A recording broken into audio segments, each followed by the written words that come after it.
Good morning student. मैं आपकी Hindi teacher Ritu. Dear student, जैसे कि आप लोग जानते हैं कि पूरे विश्व की वर्तमान स्थिति क्या है। कोविड-19 की वजह से पूरे विश्व में लॉकडाउन है, जिस वजह से आप लोगों की ऑनलाइन क्लासेस चल रही हैं। आई होप आप इसे अच्छे से समझ पाएंगे। आप लोग घर पर ही रहकर इस वीडियो के माध्यम से अपनी पढ़ाई को शुरू करें। स्टूडेंट, आज हम हिंदी सेकंड से स्टार्ट करते हैं, जिसका पहला चैप्टर है भाषा और व्याकरण। इसमें हम भाषा और व्याकरण के बारे में जानेंगे। देखिए, हम पहले देखेंगे भाषा और व्याकरण। भाषा, पहले हम भाषा के बारे में जानेंगे। भाषा क्या है? भाषा अपने भावों और विचारों को हम जिस माध्यम से एक दूसरे तक पहुंचाते हैं, अपने भाव और विचारों को हम जिस माध्यम से एक दूसरे तक पहुंचाते हैं, उसे भाषा कहते हैं। जैसे कि हम बोलकर या लिखकर या संकेत के माध्यम से हम एक दूसरे की बातों को, जो हमारे मन में विचार हैं, उनको एक दूसरे के सामने प्रकट करते हैं, वो हमारी भाषा कहलाते हैं। भाषा के देखिए यहाँ दो भेद दिए गए हैं। भाषा के दो भेद होते हैं, मौखिक भाषा, लिखित भाषा। मौखिक भाषा क्या होती है?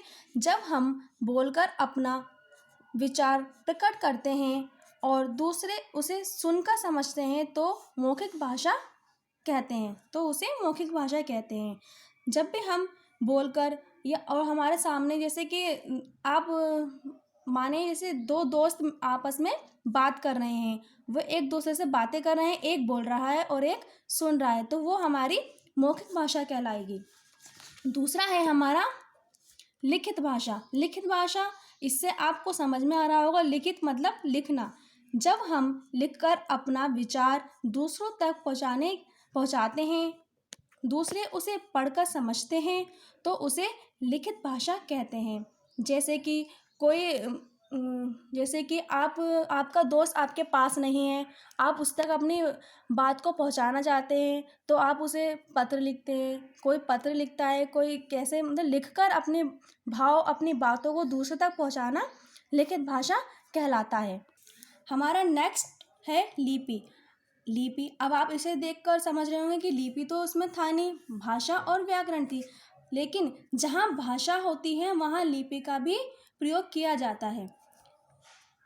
लिखित भाषा के लिए हमें लिपि की आवश्यकता होती है। प्रत्येक भाषा में हर ध्वनि के लिए निश्चित चिन्ह होता है। इन निश्चित चिन्हों को लिपि कहते हैं।